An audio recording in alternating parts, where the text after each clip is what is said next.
Oh, hi, welcome everybody. It's now 10:50 and I would like to get started with our lecture. But before we get started, I want to make two announcements. One is regarding the quiz. We will be done by end of today's lecture. We'll be done with chapter one, and I will like to schedule a quiz. It will be available on Canvas under quizzes folder. I'll give you about 1 week to complete the quiz. It will be multiple choice. It will be timed. You should be able to finish the quiz in one sitting. You cannot save and come back. So you should plan accordingly that the time allocation should be enough for you to complete the quiz. I don't know how many quizzes right now. I mean the number of questions, but you will get the information regarding the quiz. That's one announcement I want to make. Second is the support instructor or the teaching assistant TA. You may have seen that somebody schedule a Zoom conference on maybe Wednesday 3 in the afternoon or maybe Tuesday or Monday outside our usual lecture time. That is Tuesday to from 10:50 to 12:30, Tuesday, Thursday. You may have seen Zoom conference, all right, scheduled outside those class time. Those are for remedial work. Our teaching assistant TA is Justice Harrison. You'll see that he is the host of those uh, remedial work sessions. So please make use of those remedial or tutoring session. Send him an email. I'll share more information regarding those time slots. So don't get confused and say what's going on. Should I show up for lecture on Wednesday or any other time? Those are for tutoring session by our TA, Justice Allison. So please check his schedule and email him. So I will post the quiz again. I'll send more information about that.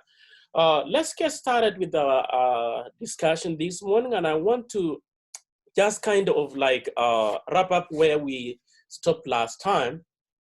If this is your first time, I know about 4 students were added last Friday and they're just wondering where we are. We have started the lecture. This is our third meeting and we have gone as far as section 1.6. To be specific, last Thursday, we covered chapter 1, section 1.5, that's unit of measurement. We talked about the English unit of measurement. We talked about the SI unit of measurement and the metric unit of measurement, which is extensively used in sciences. We use metric. Along with that, we looked at the prefixes, which I want to emphasize again and again that please memorize those Greek prefixes used to expand and decrease the metric unit of measurement. We also talked about the temperature measurement. It is an important kind of measurement or type of measurement in chemistry or in science. And please familiarize yourself with the three units, that is the degrees Celsius, degrees Fahrenheit, and Kelvin, and how to change one unit of temperature measurement to another unit. I gave you the equations in the text. It is everywhere on internet, how to convert or carry out the temperature conversion. We move on to section 1.6, that is uncertainty. Talk about the precision and accuracy. You should know what those two terms means, accuracy and precision, significant figures and calculation. But before we looked at calculation, we look at the sets of rules to be applied by when determining the number of significant figures, just given a number. you should be able to determine the number of significant figures in that measurement. There are two types of, or two categories for calculation. There is addition and subtraction, multiplication, and division. Look at the rules for those two types of calculation, those two types of calculation. That's what we talked about last time, and today I want to wrap up chapter 1, section 1.7, that is dimensional analysis. And without much ado, I would like to share my screen and see if you can share my screen so that you look at the PowerPoint slides. Right now,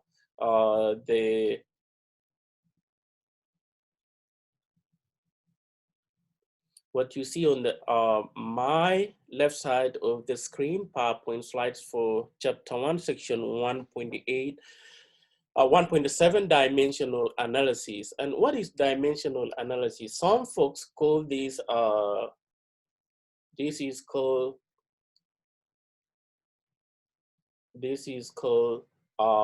factor label method. It is called, sometimes this is called factor label method. It is a powerful way of doing calculation, factor label method. It is a way of carrying out calculation in chemistry, of which in factor label method, you are given unit 1 and you are asked to convert to another unit. For example, if you are given 98.0 centimeters and you are asked to find the inches or convert to inches, how are you going to do this type of calculation? As an example, you will use what we call factor label method or dimensional analysis by setting up your calculation, given that 1 inch equals 2.54 centimeters. You'll always be given that. Some you may be also, some you'll be expected to remember, for example, how many minutes are in 1 hour. So for this one, I'll recommend that if you don't know how to set up your calculation, you'll have to use this setup 0.98.0 centimeters. And if I am given this on the screen, if I'm given this equivalent statement, this is called equivalent statement, you will generate what we call conversion factor. Conversion factor is this: it could be either 1 over 2.54 or 2.54 over 1. So in this case, I want to get rid of centimeters. I'm looking for inches based on the problem given here. And the numbers I'll just plug in from the equivalent statement. Equivalent statement 2.54. And I'll cancel out the units, and you'll remain with units in inches. So what that means, you can multiply what you have at the top, 98 divided by 2.54. And my screen, all right, my screen on the calculator give me what I don't need. I see 38.54, no, 58. This is 58. All right, this is 58. It is more than what we need. 717. This is more than what I need to express my number. Remember, the significant figures, we have to apply that. If I look at this, I have 3 significant figures, 1, 2, 3. So the final answer should have 3 significant figures. And I'm gonna stop right here. If I count 1, 2, 3, I'll stop. This is 1, 2, 3. You're gonna stop right there. This is greater than 5. So we increase the preceding by 1, and the correct answer is 38.6 inches. This is inches. This is what I was looking for.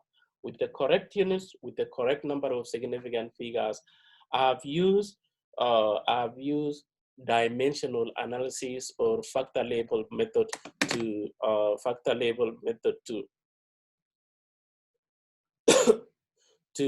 convert 98 centimeters to inches. So the key thing is you have to look at, all right, you have to look at what you are given in dimensional analysis. This is the general trend. Unit one, you have to multiply by what we call conversion factor, which you have to generate equals to unit two. This one you'll generate from equivalent statement. All right, you may be given that, for example, 1 inch over 2.5 for centimeters, or 2.5 for centimeters over 1 inch. You got to figure it out which one you are going to use. Here, if I look at this, this is for changing centimeters. The first one here for changing centimeters to inches. The second one here is to change. The second one you see here is to change. This is to change inches to centimeters. Please pay attention to significant figures. All right, you have to pay attention to significant figures. There are what we call compound conversion. That means you may need more than one conversion factor. For example, 1 day, if you are asked to find 1 day equals to how many seconds, for example, there is no, unless you derive your own conversion factor, you may have to derive more than one conversion factor. For example, here, 1 day, all right, 1 day equals to 24 hours, all right. 1 hour equals to what? 60 minutes, and 1 minute equals to 60 seconds. So you'll write 1 day times 1 hour of 1 day, 1 hour, you have 24. In 1 day, how many seconds? So 1 day, in 1 day we have 24 what? You want to cancel days. So 24 hours, this is the same as 24. We have 24.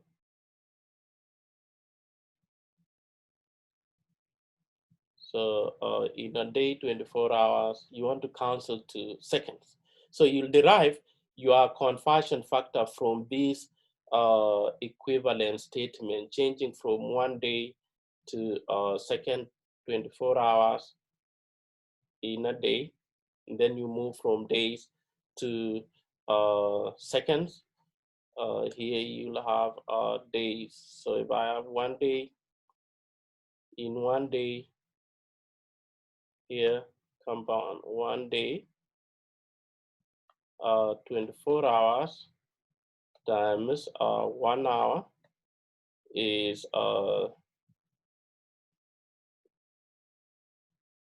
60 what?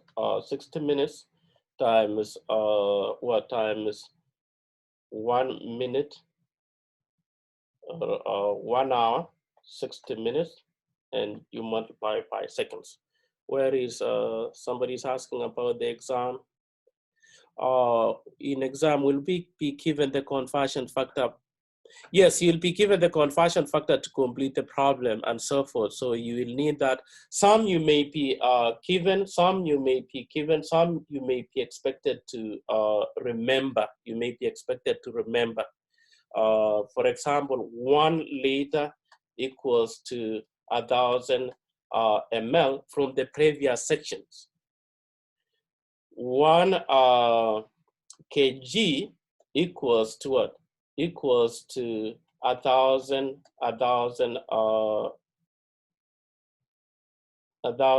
grams. Those are some of the equivalent statements you will be expected to remember. Some you will be given, all right? Some you will be given. I don't expect you to remember some of them. For example, 1 mile equals to 1.609, all right? 0.93 kilometers. You'll be given those conversion factors. Yours is to derive the equation you will need. So here is an example of how to change units from one unit to another one using the conversion factor. These other equivalent statement you have to recall from the metric unit of measurement you may want to.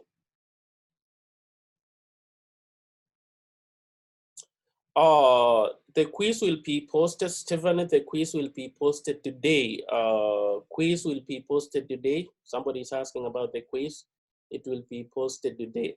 Let's see, how are we going to change the given example on the screen? How do we change 5 days to second? 5 days to second. In problem number A, we have to change, given this, let's see, before even we get started with that, 1 day, let's see, 1 day equals to 24 hours. 1 hour equals to 60 minutes, and 1 minute equals to 60 seconds. This is what we know. So we are expected to change 5.00, and if you look at 5.00, this is to stress the fact that our final answer should have 3 significant figures, Oh, Ali has already solved that. Okay, how do we end up with that? So we start off with 5.00 days, all right?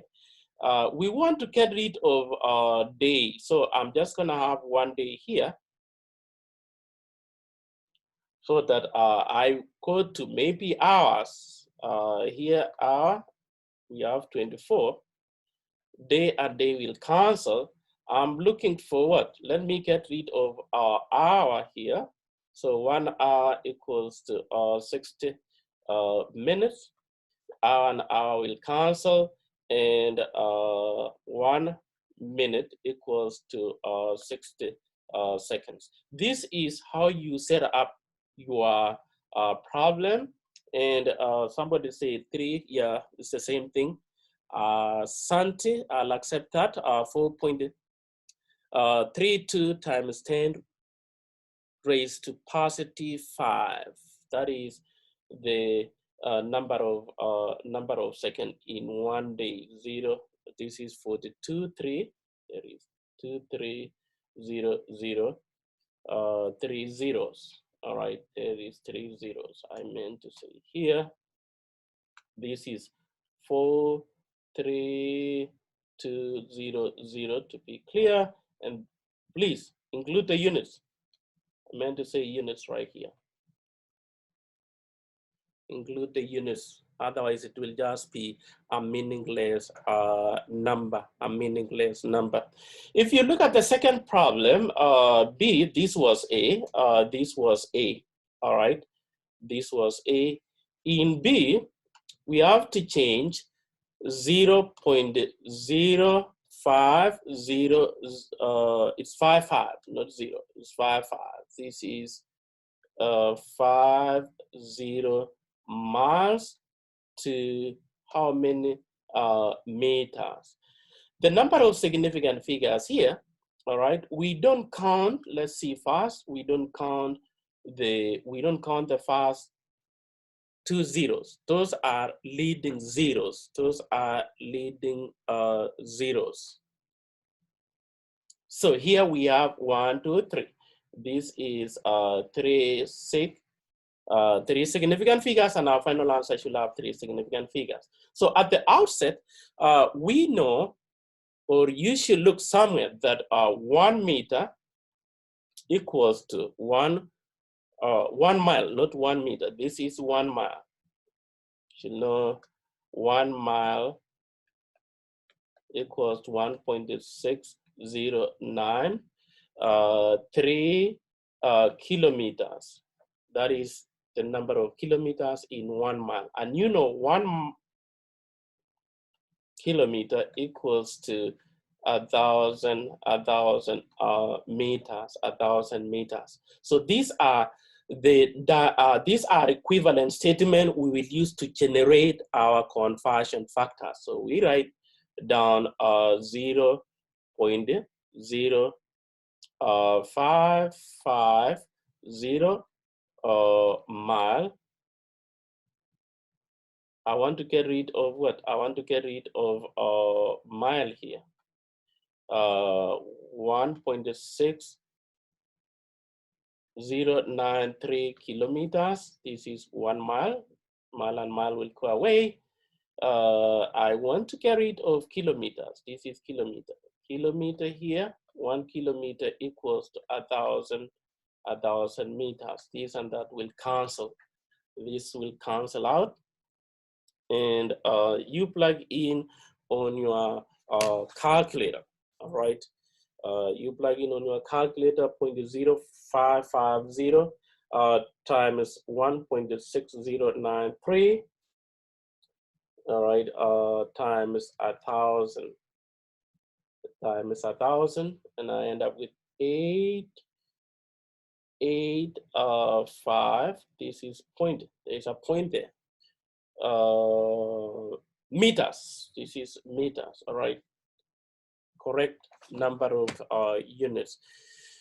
In your homework assignment, please, you have to consult the text to get the conversion factors. You have to consult the text to get the conversion factors. Like last week, 1 ounce, we had to change some values. 1 ounce equals 28.35 grams. I don't expect you to remember that, but you should consult your text, all right? Ask your friend Google to give you. Sometimes you may want to change units from gallons to liters, 3.785 liters. These are just some of the equivalent statement you may need to generate your conversion factor so that you change from another unit to another unit. It could be compound conversion. What do I mean by that? Maybe it is a speed of 55 miles per hour, and you are asked to change to meters per second. You're gonna change the hours to seconds at the bottom and change miles to meters at the top, and then you divide the two numbers. That will give you speed in miles per second, miles per second. That's all what you need to remember as far as the conversion factors, how to set up your calculation, all right? How to set up your calculation. If you realize this is math, and there is no way you can just read math, all right? You don't read math, you practice, okay? So I want you also to practice. I know at the end or end of chapter one problems in the text, the orange numbered problems have answers in the back of the text, all right? Please check answers, and if you have any question, schedule an appointment, come to office hours, will post the office hours so that you can come in and get some assistance if need be. You can also get in touch with Justice Allison for tutoring. Any question? So please complete the assignment on online. It is nested in My Lab and Mastering on Canvas. It's on the left side. Some of you have seen it. All right, some of you have seen it. Can we do example? Can we do an example of that? I guess maybe you're talking about the this example right here. Is that what you mean, Jennifer and Ali? All right, okay, all right. Miles, how do we go with that? All right, let me just show you how you can, remember it was 55. If I were you, the top part, 55 miles, this is, and it is two significant figures. I have 55 miles. If it is per hour, that means 1 hour is below. And we want to have meters at the top, and we want to have a second at the top. So wherever you are given these two, you look at the units here, all right? That means you got to change the top one to meters. You got to change the lower one, the denominator one, to seconds. This applies to any other units you are given. If, for example, let me just complete this before I give you another example. I'm gonna change the top one to meters, first of all. So change that to meters by using dimensional analysis. Mile, using the previous example, 1 mile, all right, is equals to 1.63 kilometers. This is kilometers. And then this mile and mile will go away. I want to change to meters. So 1 kilometer equals to 1,000 meters. I'll cancel that. My units will be in meters. And please don't round off to the significant figures in the middle until the very last value. Until the very last value is when you will round off the final answer. So if I change this 55 times 1.6093 times 1,000, I have 885,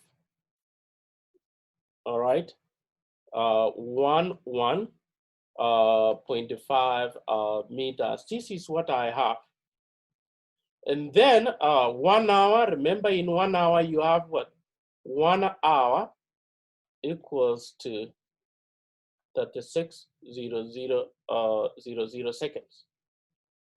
That is what you have in 1 hour. So basically what I need to divide this is by 36,000 seconds. My units will be in meters per second. I've changed the denominator to seconds. And somebody said that is it?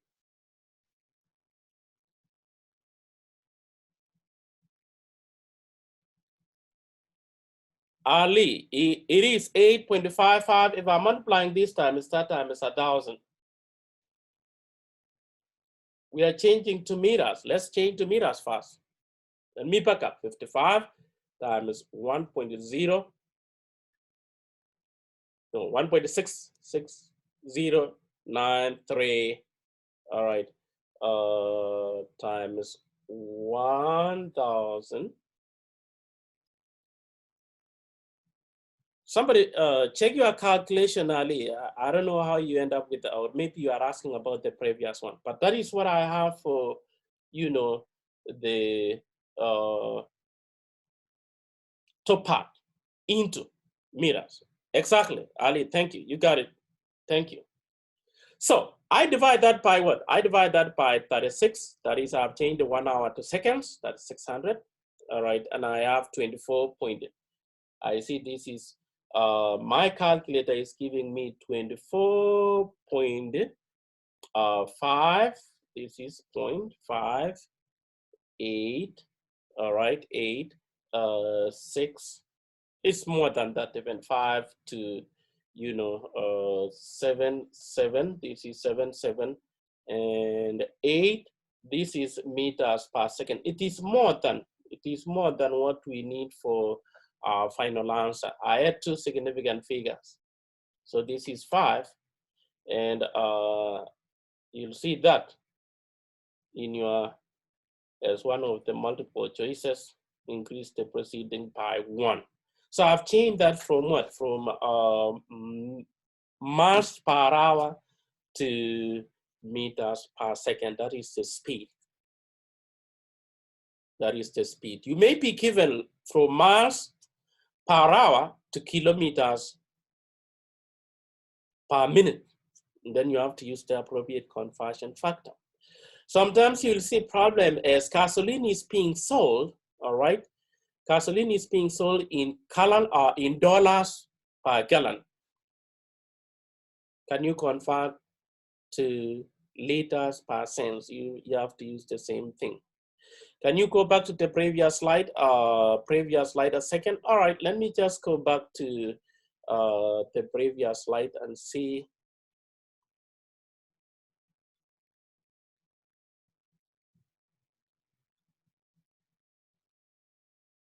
Is this one right here?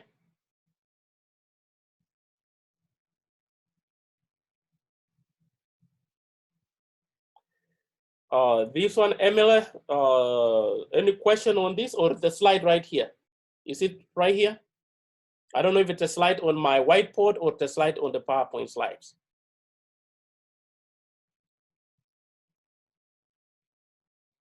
On my notes, all right, this is my notes. Is this what it is? Let me just remove my cursor key. 1 mile equals to, yes. 1 mile equals to, yes. 1 mile equals to 1.60. You will be wondering, where am I getting that? It is given. It is the other way around. 1 mile equals to 1.6.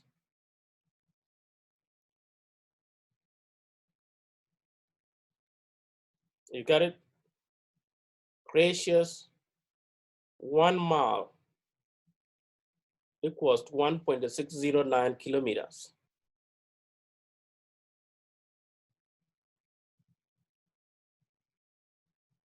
Is that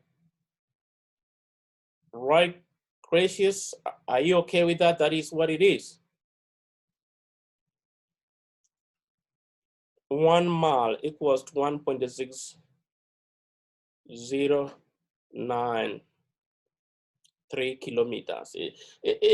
This 3 or 0.3, it's the same. Maybe you Google out, some even might have 3 significant figures, 1.61, but either way will work, so long as you don't round it off. 6.3, maybe I use a different one. Here it's the same. If I use that 0.3, 0.9, it's okay. It will work out. Either way, Santi, it will work out, all right? Just double check your answer at the end, make sure that it is making sense. Make sure that it is working sense. So that is our final answer for the last one on compound conversion of units from one unit to another unit using dimensional analysis. So what you see here, this is dimensional analysis right here on my notes. What you see here is dimensional analysis. Please do practice more on that. I will post YouTube videos to walk you through, see how factor label method is used. Please, throughout this course and even beyond this, you will be using factor label method. Even in the lab calculation, you'll use factor label method. Common mistakes students make is significant figures. All right. Common mistake they make is, relying on the relying on the memory, forgetting to put the units. Look at what I have on my notes here. I want to see clearly what I'm counting. Otherwise, if I'm relying on my memory without putting the units here, I may put 1.609 down here, and it's just gonna be a mess. It's just gonna be a mess. All right. So I don't want you to get into that make that mistake. I don't want you to make that mistake of just flipping the numbers. I've seen students flipping the numbers. So what is the quiz on? Even though I will start chapter 2, it's gonna be only chapter 1. The quiz will be only chapter 1. After every chapter, I intend to give you a quiz on that chapter. We're gonna start chapter 2 today, but it will not be in the quiz. All right, it will all be chapter 1. You will see. All right, you will see instruction on what to do with the quiz. If you just join in, the quiz will only cover chapter 1. Any question on dimensional analysis? Any question? If there's no question, we will move on to chapter 2, which is on molecules. Let's see, I didn't mean to say it. Molecules, ions, and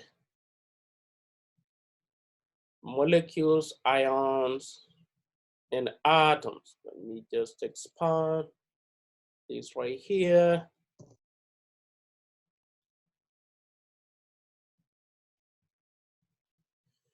So let's move on to chapter 2. As you may have seen on my announcement yesterday, this chapter is simply a review of what you already know, what you covered in the previous chemistry course, introduction to chemistry.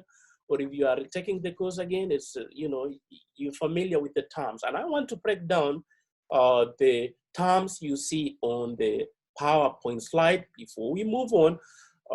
Quite often students confuse the difference, or they don't differentiate between a substance, a molecule, an ion, all those kind of things. They think that all substances, they don't even differentiate between a molecule, an atom, an element, a compound, and all those. We covered the compound and element before. Let me just, we'll come back to this. Atom, I'm gonna divide the terms you see on the screen. Atom is derived from the word, this is from the Greek term, atomos. This is a Greek term, atomos, which means smallest, indivisible. That means you cannot divide. Indivisible, indestructible. Destructible, you cannot destroy. Part of an element. All right, elements on the periodic table are made up of atoms. Atoms, they are the smallest, indivisible, indestructible part of an element. So anything you cannot, or anything you see on this periodic table, they are made up of atoms. They are the building blocks of elements. Now, molecules on the other side,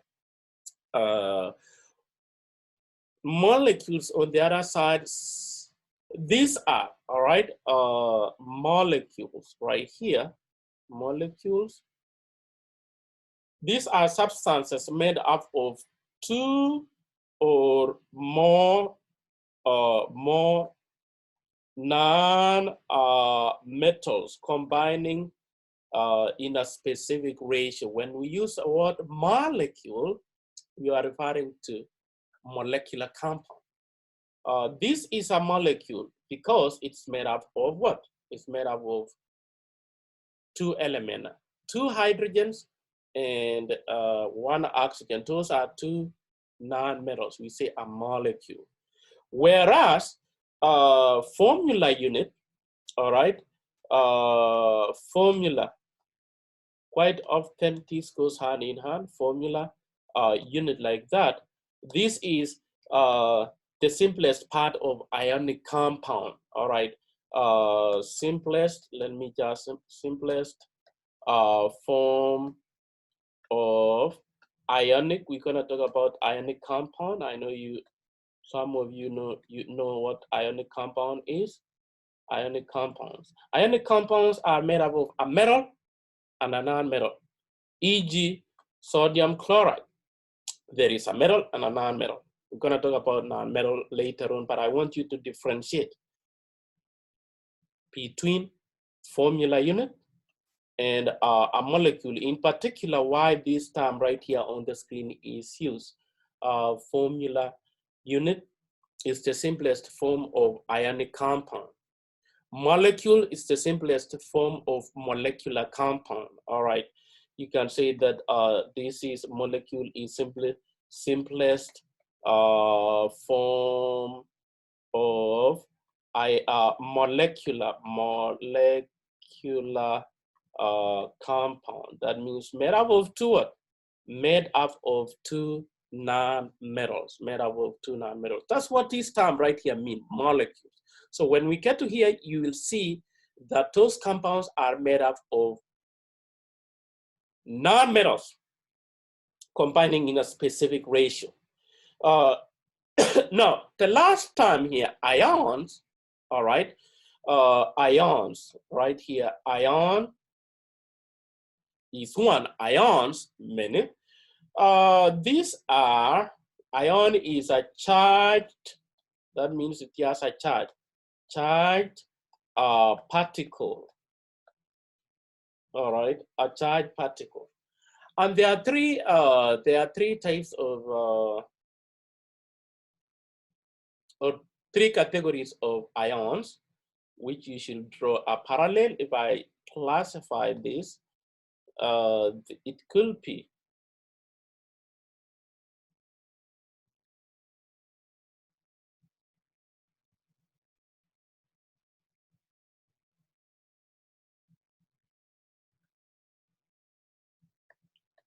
polyatomic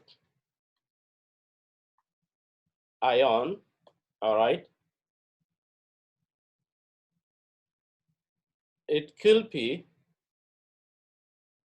polyatomic ion or monoatomic ion. Mono means one, poly means many, you know what it means. And let me back up to here. Charged particles, it has a charge. For example, right here, to give you an example, it is different from just regular sodium, you know, from the periodic table. Lithium, this is polyatomic ion, just to give you what it is. This is a carbon. This is ammonium. All these just to give you what ions are. They are charged particles. They possess an overall charge of either positive or negative. Either positive or negative. This could be cation, all right, or can be anion. I mean anion right here. It's going back to, I wanted to say onion. Maybe right here. Onion. What is onion? What is the difference between anion and a cation? It can be also anion. That means anion, or it can be cation. Cation and anions are right here. Let's see, cation. This is positively charged. You know how to use the periodic table to predict the ionic charge? Periodic charge. This one, anion, these are negatively what? Negatively charged, negatively charged. If you can synthesize this, information such that you can differentiate between different types of ions, then you are set. We're gonna look at all types of polyatomic ion down the line. So got to know what is ions, what a cation is, what ion, what an atom is. Let's go back to the first one, the atom. Remember what I say an atom is. It comes from the word atomos, which in Greek it means the simplest indestructible part of a substance. The simplest indestructible part of a substance. Some you have heard about, you know, maybe in philosophy, Aristotle, right? Aristotle is somebody's saying, can you go back to the definition of an atom? All right, I'm just right here. Atomos is right here. Atomos. This is a Greek word meaning uncuttable, indestructible. Christian.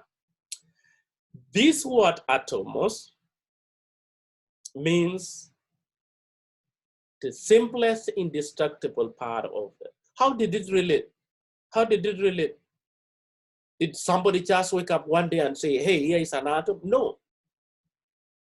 Back in the day, in those days, there was some observation people could not explain. And let me explain to you where these atoms came into. Somebody was doing an experiment, decomposing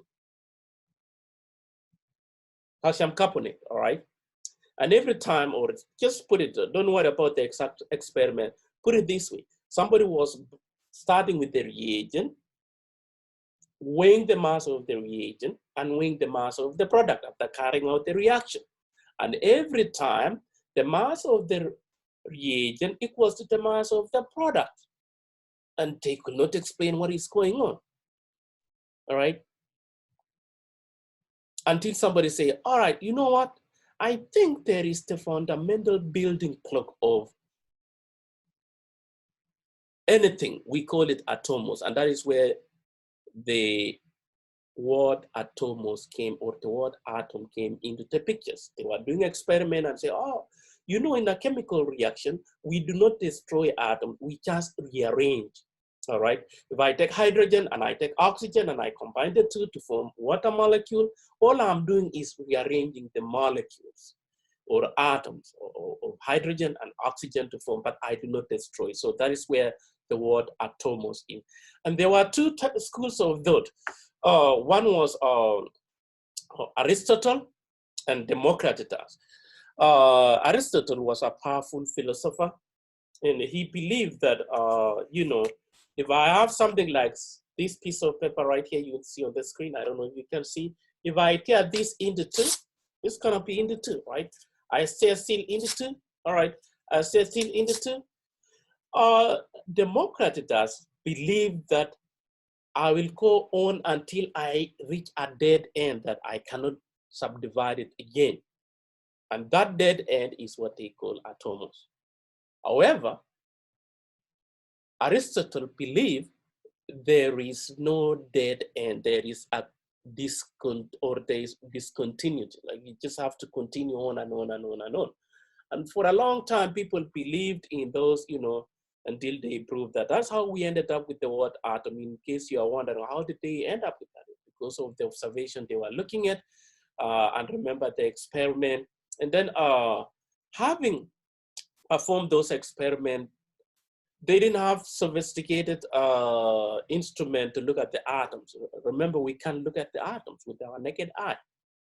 But based on the law of mass conservation, the law of multiple proportion, and the law of constant composition, they attribute that to the fundamental building block of elements, which we call the atomos. Please read on those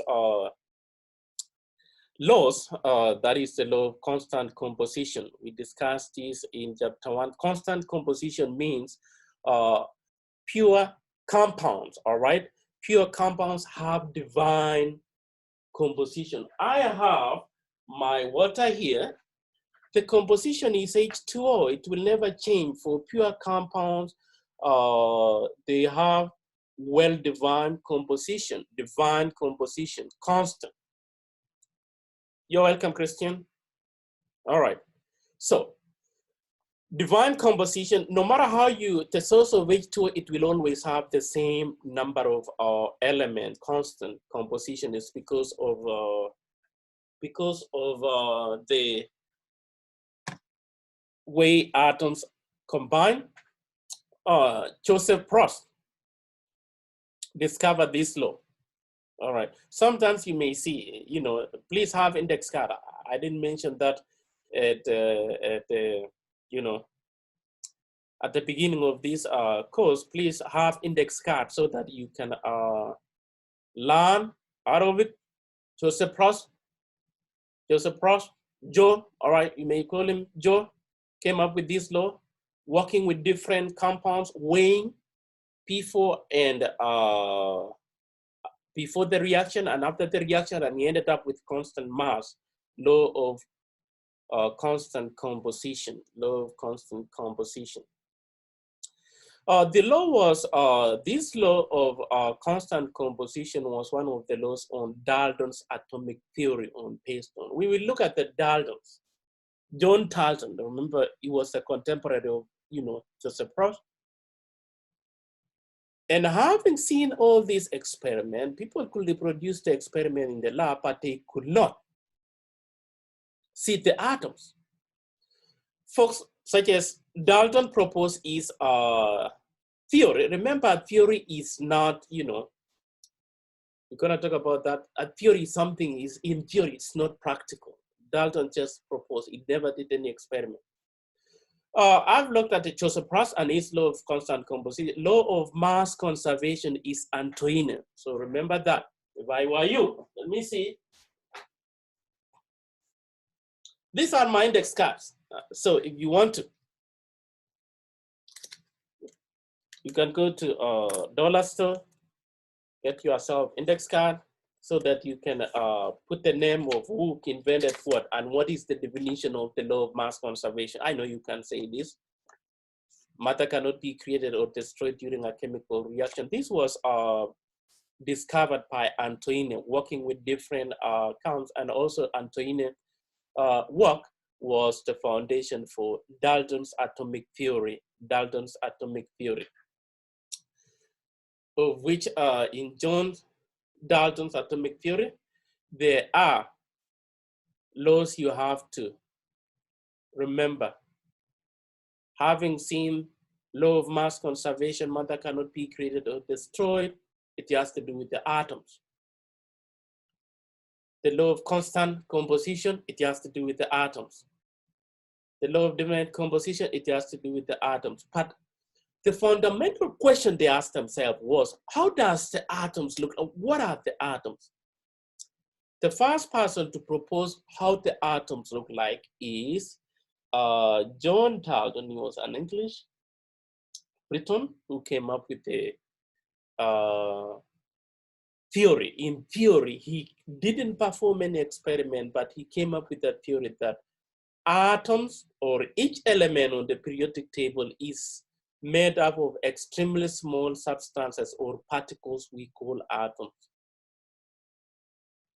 It's no longer you know, that postulate is no longer valid because we know an atom is made up of subatomic particles. We're gonna talk about that. But he didn't know about what? About the electron, he didn't know about the protons, he didn't know about the neutrons, which are the three subatomic particles. We're gonna talk about that momentarily. But for now, what Dalton proposed as far as the atom is concerned is each element on the periodic table is made up of small indestructible elements we call atoms. Atoms of a given element are identical to one another in mass and other properties. This is no longer valid as well. Remember, the first one is not valid. Why? Because we have subatomic particles. This is no longer valid. Each element is composed of extremely small particles called atoms. Atoms of a given elements are identical to, no, they are not identical. We're gonna talk about isotopes. And isotopes are atoms of the same element, but they are not identical. They are not identical, but as far as he's concerned, we have, he's saying that they are identical, but they are not. We have isotopes. For example, here, let me just go back. Why this one is no longer valid? Look at element carbon. We have carbon 12. This is a carbon 12. We have carbon 13. We have carbon 14. These are different atoms of the same element, but they are not identical. Therefore, that postulate is no longer valid. But this one are not interchanged. Yes, atoms of an element are not interchanged with atoms of other elements. Yeah, so that's still valid. What that statement means is an atom of sodium cannot be an atom of chlorine, or an atom of lithium cannot be an atom of hydrogen. You will never interchange that. They have their own chemical properties, and it is still valid for that case. All right, it's still that valid for that. So, and of course, the last one here, the last postulate, four of them, four postulate atoms of more than one element can combine to form compounds. That's true.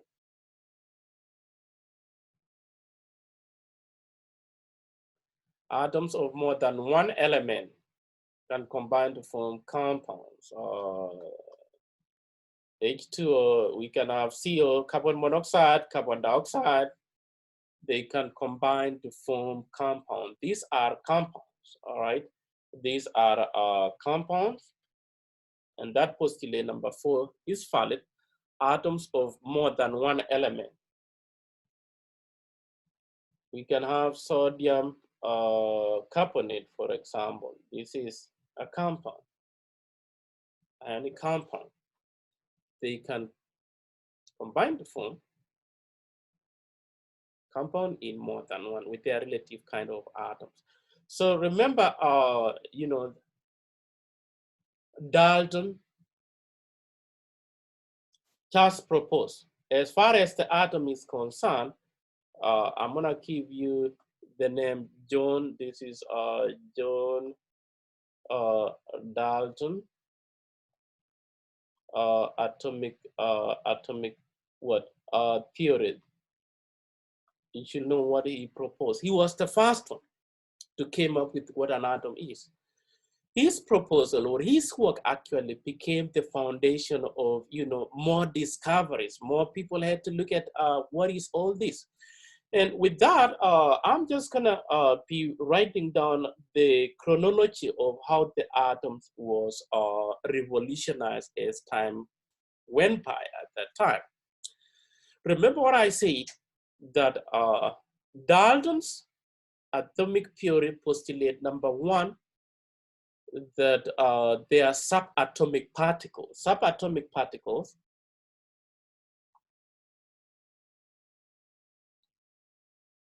and I will just give you with their charges. These are protons with a positive charge, electrons with a negative charge, and neutrons with a neutral. It doesn't carry any charge. These are subatomic particles. And how did they discover that?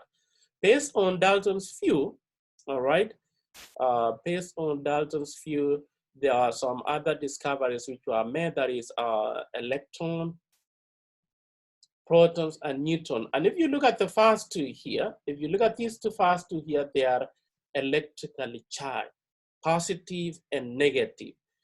How did they discover that? It's based on, you know, other properties of radioactivity. Remember, these are different techniques or different phenomena which has to do with electrical charges. These are the preamble of the discovery of an electron and a proton.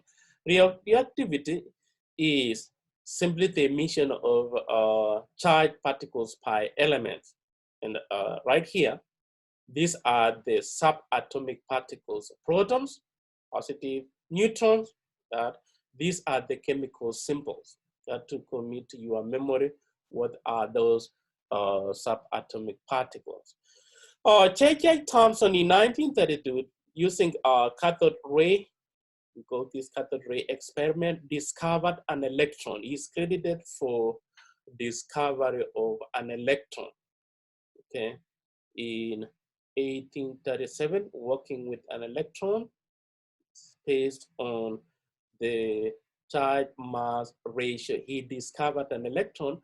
I don't expect you to remember the charges here. All I want you to know is who is credited for what. So here is Thomson, all right?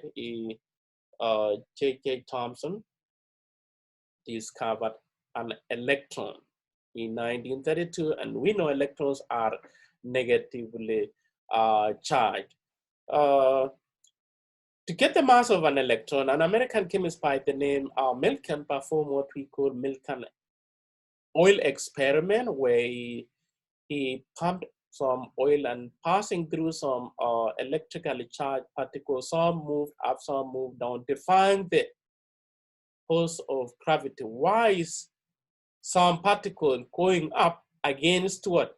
Against the force of gravity. You know, if it is dropping down, if these are the droplets, some droplets goes up, some droplets goes down. It's because of the charged particle in the oil droplet, which can be positive or negative.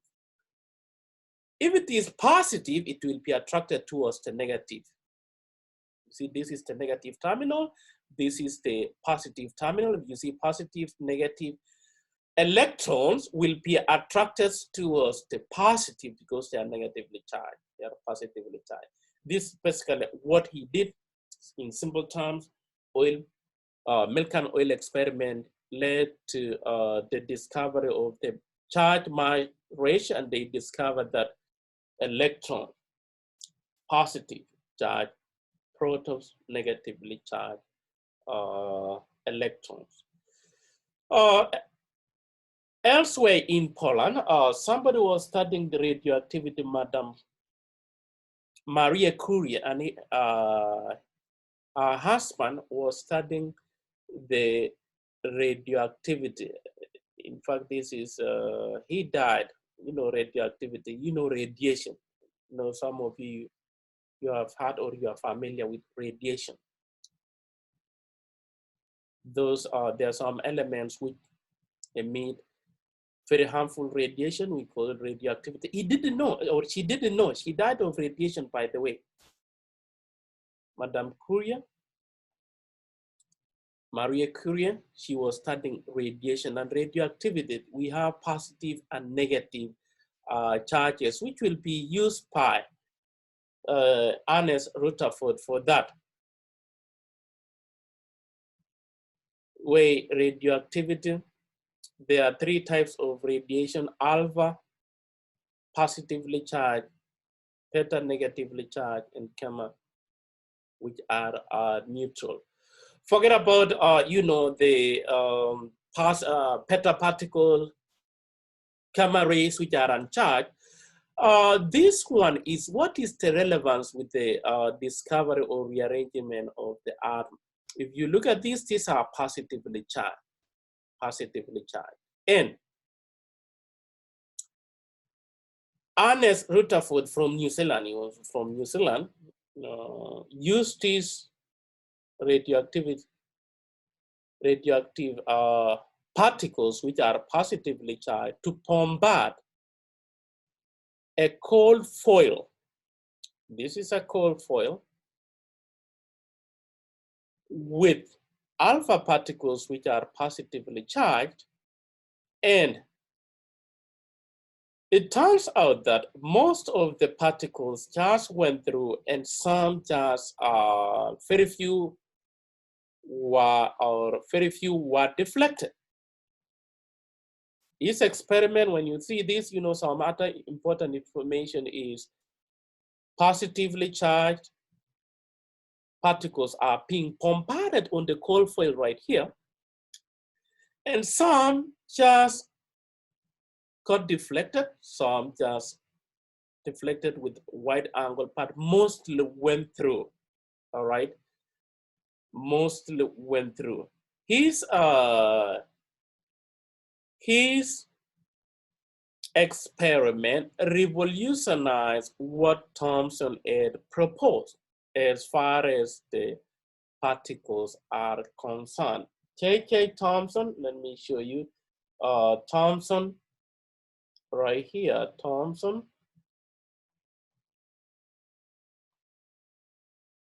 Just proposed that this is an atom, and positive, negative, positive, negative, positive, negative, positive. He proposed that it is an homogeneous, and Rutherford say, all right. And by the way, this is called plumb. This is called plumb bombarding. All right, plumb bombarding. We call this plumb bombarding what? Plumb bombarding model of an atom. This is called plumb bombarding model. It is an homogeneous. This is Thomson, J.K. Thomson model of an atom. And what Ernest Rutherford did was, if that is true, let me bombard. But it turns out that that was not the case. He looked at the positive charges and his discovery. Look at the atoms right now. Rutherford, Ernest Rutherford, like that, revolutionized this is called the nucleus right here. This is called the nucleus. And in the nucleus we have protons, and let me put that, and neutrons. In the nucleus, these are subatomic particles, and outside we have electrons. Remember, when it combined with alpha particles, these are alpha particles which are positively charged. Majority went through, except very few which got deflected. Is because of the, all right, because of the dense region right here we call the nucleus. And in the nucleus we have protons and the what? And protons and the neutrons. So if you look at my whiteboard, I'm building the chronology of the development of what? Of an atom. Packer, Dalton just proposed. He didn't just come up with. Thomson did an experiment and said, all right, it's just an homogeneous, distribution of positive and negative and positive protons. We call that model bombarding model of an atom.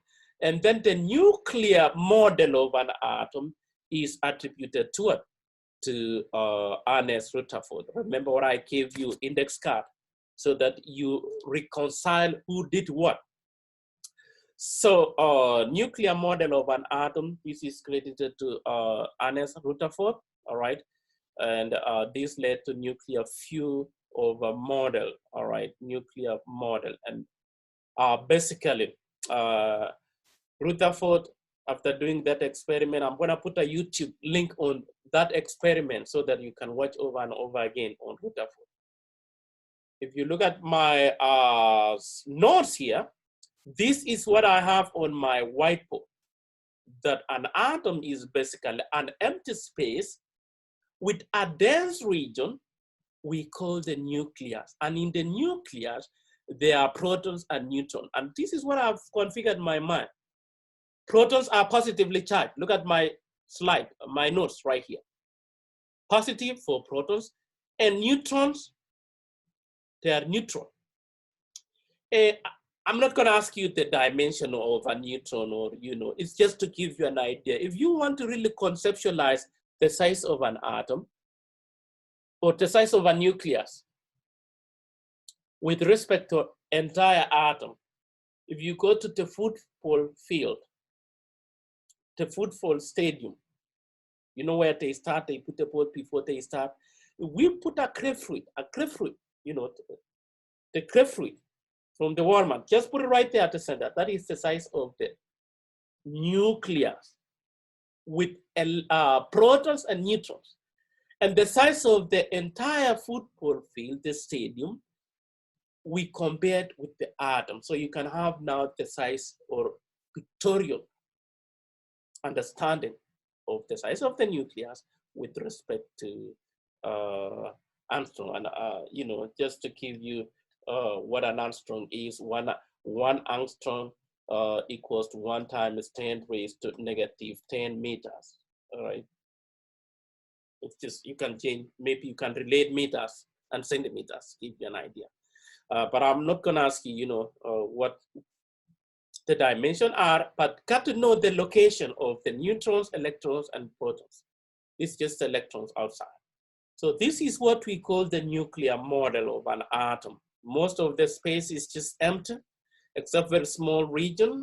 We call what we call the nucleus. We call the nucleus. Those are subatomic particles. This is not where we are, all right? We have what we call the nuclear model, all right? Here, let me write 4 here.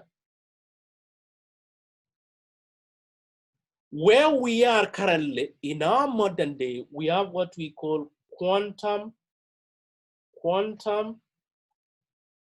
mechanical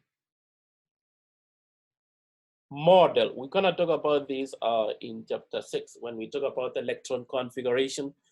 If you look at this model right here, we don't know where the electrons are, but you know when you have done electron configuration, N1 is equals to 2 and so forth, that is where the quantum mechanical model of an atom is. So those are the 3 or 4 models of an atom you should understand, all right? Even though it is, we say it is the smallest particle of a substance, we have what we call subatomic particles, protons, neutrons, and nucleus. Protons, electrons, and nucleus. It's important to know their, you know, electrical charges. Remember at the beginning, this is what I put in there, positive and what? Positive and negative. Of importance also is you should know their masses. This is 1 AMU, and we're gonna talk about AMU in a minute. 1 atomic mass unit is the smallest. 1 AMU, you have to know the relative masses of each one of them. I'll say proton is 1 AMU, atomic mass unit. Neutron, this is 1 AMU. And we can say this is electrons just about 0. We can say 0, even though we have it right here negligible. 1 AMU here is the same as. We will come back to this atomic mass unit 1.67 times 10 raised to negative 24 grams. This is, I know you can relate to grams. You will always weigh masses of your reagent in the lab using grams, all right? You know what gram is. This is a very small number. Writing 20 zeros, you may not even have space on scribe paper if you're doing calculation. So scientists use this as a convenient way of, you know, expressing the mass of these subatomic particles. You have to remember that. You have to remember the masses of subatomic particles, and that is what it is. Let's see atomic number. Let's shift gears to the periodic table. On the periodic table, there is a box, and in a box, you may see the chemical symbol, and there is a number above it, all right? I'm looking at the periodic table. Below it, you may see 6, and you may see 12.011, all right? 11, this is how most elements are represented on the periodic table. This is atomic number, and it is the same as atomic number, and this is the same as the number of what? Number of protons for a neutral atom. For a neutral atom, we determine or knowing. This is the key thing you need to know. I may have it right here, but number of protons in an atom equals to atomic number. Atomic I meant to say this. I meant to say atomic right here. Atomic what? Uh, atomic number like that, which is the position on the periodic table. Don't say, where am I getting 6? It's the number on the periodic table. Remember, elements on the periodic table are arranged from left to right, left to right. Hydrogen is number 1, helium is number 2, and then coming back to lithium, all the way coming back according to increase in atomic number, which is the same as the position on the periodic table. Position on periodic table. You should be able to read the periodic table now. So if I know the periodic table, or if you see an element on the periodic table, what position it is, that is the number of what? Number of protons. That's how you determine the number of protons in an element. Since atoms have no overall charge, the number of protons equals to the number of electrons. This is the key thing you need to know. For a neutron, not ions, for a neutral atoms, number of protons equals to number of electrons. We didn't say equals to the number of neutrons, no, number of electrons. So if I know the atomic number, I should also be able to state the number of electrons, So I just gave you that atomic number. All right. Any question? There's a difference between this right here. This notation here and what you see, they are totally different. If you see the numbers have been flipped, And I want to just divide that so that you see right here, you should know isotope or isotopes right here. These are atoms of the same element. That means they have the same element with same atomic number, but different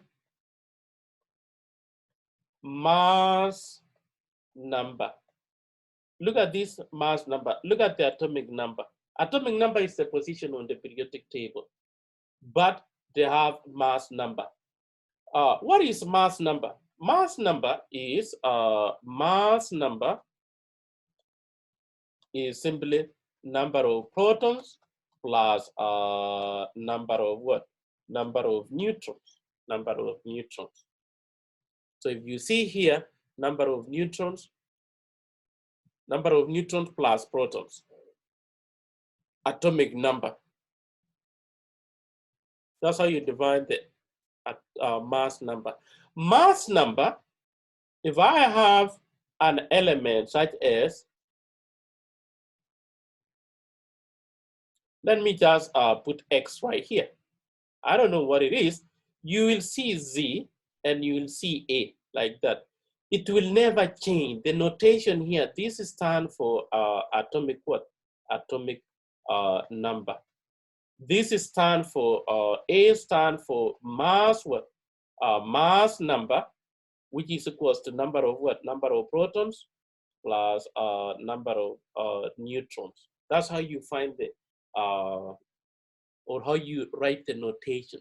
So if you see this now, carbon with a number there, 12, and a number there, 6 like that, I can have another one, C, with the number 13 there, with the number 6 right there, and C like that, and then a number 6 there, and then 14 there. These are the 3 isotopes of what? These are the 3 isotopes of element carbon. We call these isotopes. The numbers here at the top, and remember they are written subscript and they are on the other side. It's not really above. It is different from this right here. It is different from this notation. If you look at this notation, it is directly above and below. And this is, by the way, this is called atomic mass. We will come back to this, atomic mass. So when I'm referring, or when you see something like that, and numbers on this side, and this side, and the element right here, you are dealing with an isotope. It doesn't come right here, but you should see that. One thing, if you look at that, isotopes can also be represented by this 12,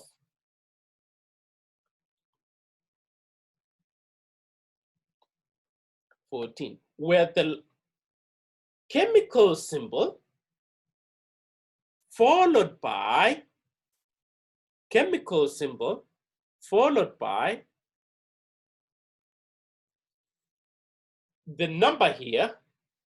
This is stands for the mass number. I'm gonna go back to the slide again, mass number. All right, Kenneth, in my notes, is that what you mean?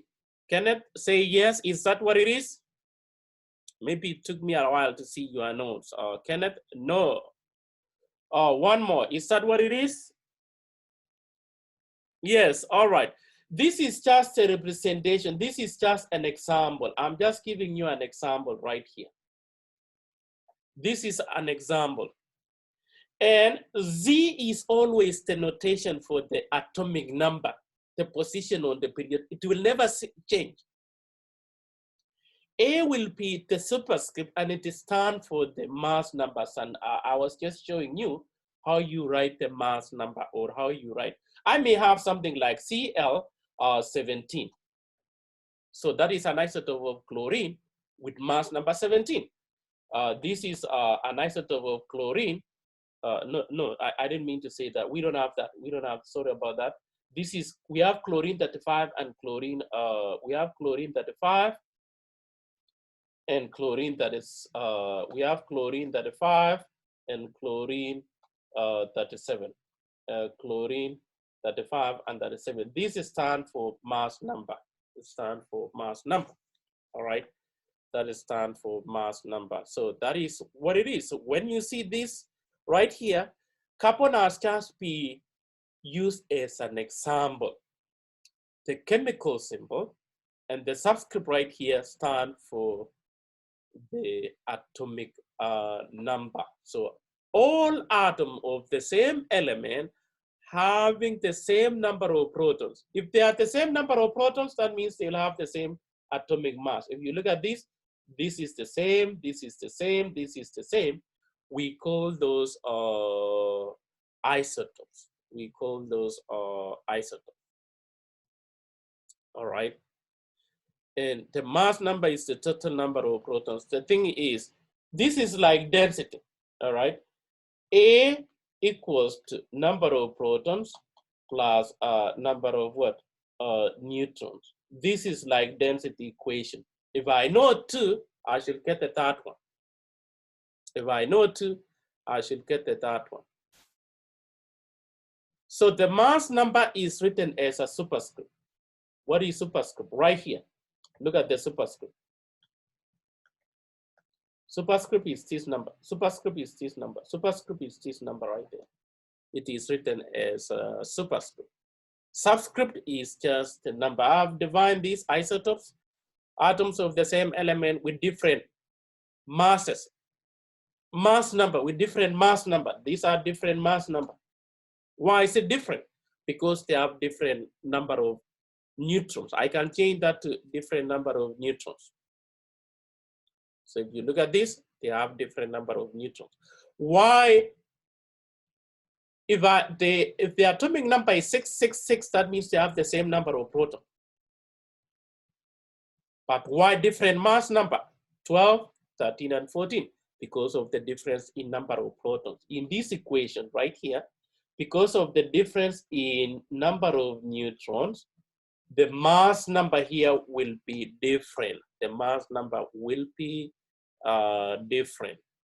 So isotopes of carbon is just giving you the mass number 6 plus neutrons, not electrons. 6 plus 5 is 11. 6 plus 6 is 12. And then 6 plus 7 is 13. And I think maybe 14, I missed something right there. Yeah, 14 is right there.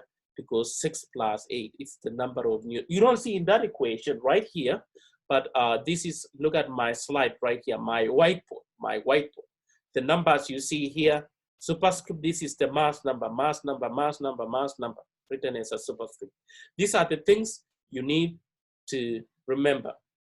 These are the things you need to remember.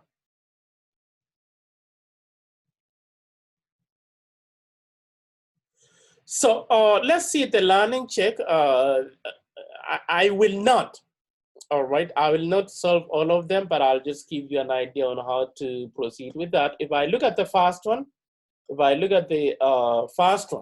phosphorus, in each of the following, indicate the number of protons and neutrons. You are expected to know the chemical symbol of element A. You are expected to know, read the periodic table. What is the chemical symbol for phosphorus? Phosphorus is P and it is number 15 on the periodic table. So if I know on the periodic table, phosphorus is 15, so I know number of protons equals to 15. Number of neutrons is, number of neutron here is, the 32 here stand for the mass number, 13 minus 15. So if I'm subtracting 32 minus 15, I end up with 17. So here is 32 minus 15 is equals to 17. And then the number of electrons equals to 15. And number of protons equals number of electrons.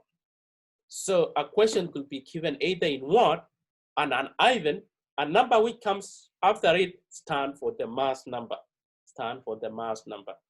You can be given the chemical symbol iodine. Iodine. What is the atomic number for iodine? What is the atomic number for iodine? You can check that for your own. Look for the position for iodine. What is in B, or problem number 2 here? I'm not going to solve B as well, but if you look at this A, R, and there is a number written as a subscript right there. Oh, thank you. Then you can plug in. Thank you, Michael. Thank you. You could plug in on B and move on. It's the same thing I did on A. Let's look at what this means. You are expected to understand that this is mass number. This is A, which is mass, what? This is mass number, which is given by the number of protons plus the number of neutrons. How do I know the atomic number? Argon, if I look on the periodic table, this is 18. So I may rewrite that as 18. And this is Z, which is the atomic what?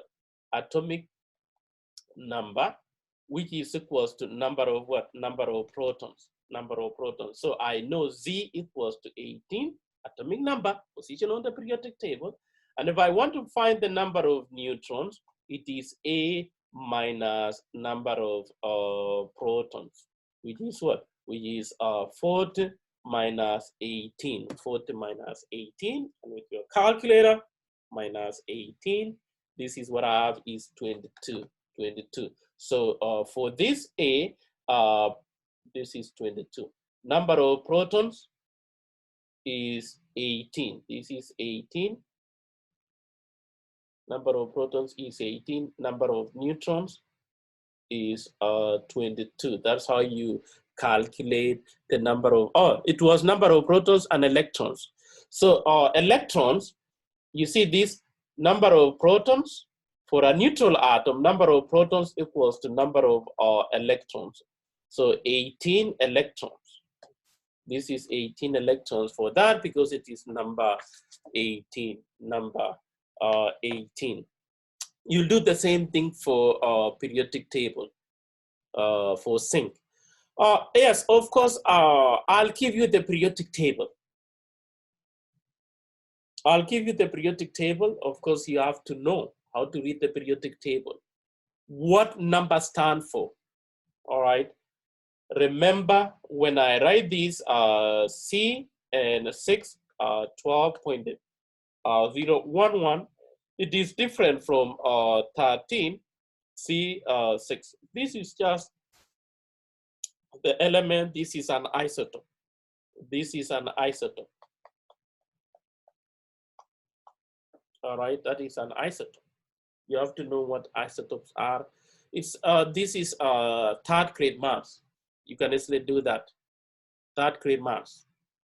Let's move on to section 2.4. I had explained earlier on what AMU stands for. It stands for atomic mass unit. AMU stands for atomic mass unit. And chemists use that as a convenient way of expressing the masses of subatomic particles, because it's extremely small. All right, approximately, the mass of an atom. It's a base unit. We use that. This is what I gave you earlier on, that 1 AMU stands for objective value. You can relate or you can understand the graph, -24. That means I have to write so many zeros before I write that. We use AMU whenever we are calculating the masses of element, atomic weight. Average atomic weight is used using the isotope. For example,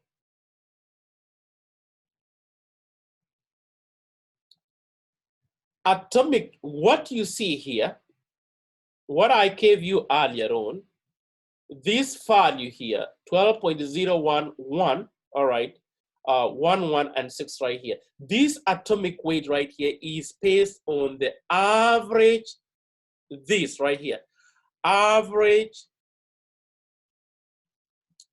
masses of all isotopes of that particular element on the periodic table. This one is based on, I think, 3 isotopes. If you look on the periodic table, all, I mean to say 3 isotopes right here. All atomic weights of element on the periodic table have places of decimal, except very few, like technetium number 43 has a whole number in parentheses. That means it has no isotope. But most elements, they have isotopes. Silicon, for example, has 10 isotopes. Silicon has 10 isotopes, and its atomic weight is based on the average. And how do you calculate that? I know you know the equation, all right? I know you know the equation here. Atomic weight is given by the summation. This is great. Atomic weight of isotopic mass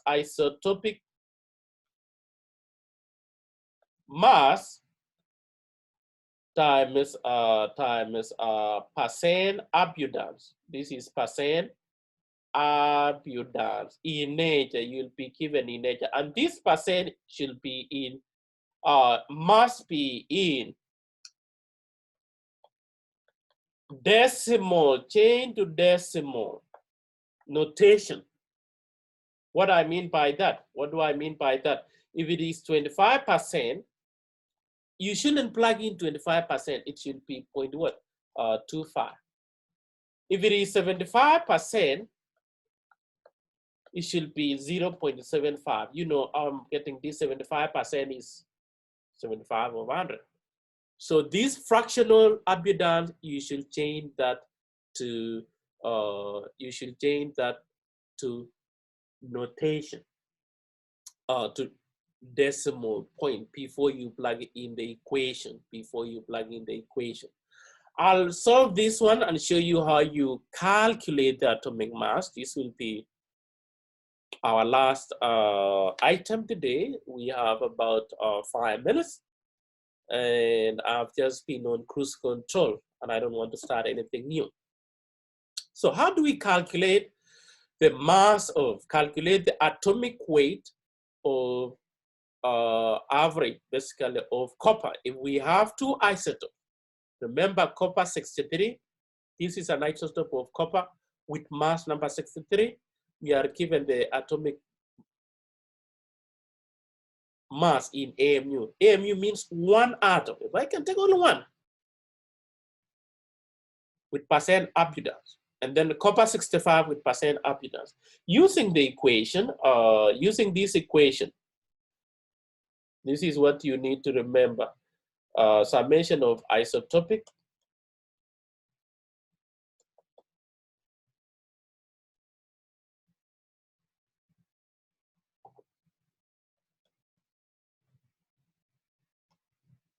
mass times, this is times percent impedance. And remember, this is in decimal notation. Isotopic man for the first one, this is 62.9296 AMU times, because of space, I don't have the units there. Change that to decimal. So this will be 0.7215. I change that percent impedance to decimal. Remember, it must be in decimal. This is the first isotope. Plus, this summation here, this is a Greek symbol, means you add. For the second isotope, 65, copper 65, I have 64.9278 times what? Times 0.308 If I add other isotope, I'll keep on and on and on and on and on like that until the end. For example, right now, I'll say 62.9296 times 0.7215. All right, enter, plus 64.9278 times 0.308 and I plug in that, and what I end up is 65.4209. All right, 947, and this is AMU. This is AMU. All right. If I look at this one has remember addition, subtraction. Wherever you'll be adding, you have to do for multiplication. All right. For multiplication, this one will have three significant 1, 2, 3, 4. So I'll have to have 4 significant. So 4 significant figures. How long will the quiz be available? It will be available. I'll give you 1 week. By the time we meet next Tuesday, you should have completed that. All right. You'll have until next Tuesday. So this, I'm gonna stop right here for 4 significant figures, and it's gonna be 65, 65.4 to AMU, atomic mass unit. All right, this is for copper. That's what you'll do for other, given any as isotope. In the lab, some research scientists use what we call spectrometer, mass spectrometer to measure the mass. All right, this is mass of isotope number isotope 35 for chlorine, 35 and chlorine 37. I don't want to start section 3 2.5. We will start on Thursday. Please read section, continue reading section 2.5 all the way to end of chapter 2. So look like we may start chapter 3 on Thursday. All right, it is now 12:30, and I want to end our lecture today. Please continue doing the homework. More information will be forced. Thank you, everybody. Thank you, Christine. Thank you, everyone. I really appreciate you coming. It really, I'm just gonna post a lecture But don't rely and say, I'm just gonna watch in the middle of night. No, sometimes I may step back and explain something which I may not be in a position or I may have rushed. Otherwise, the class is dismissed. I will unshare my screen right now. I will see you on Thursday. The class is ending. Thank you. Be safe. Continue social distancing and wash your hands. Thank you. Cheers, everyone.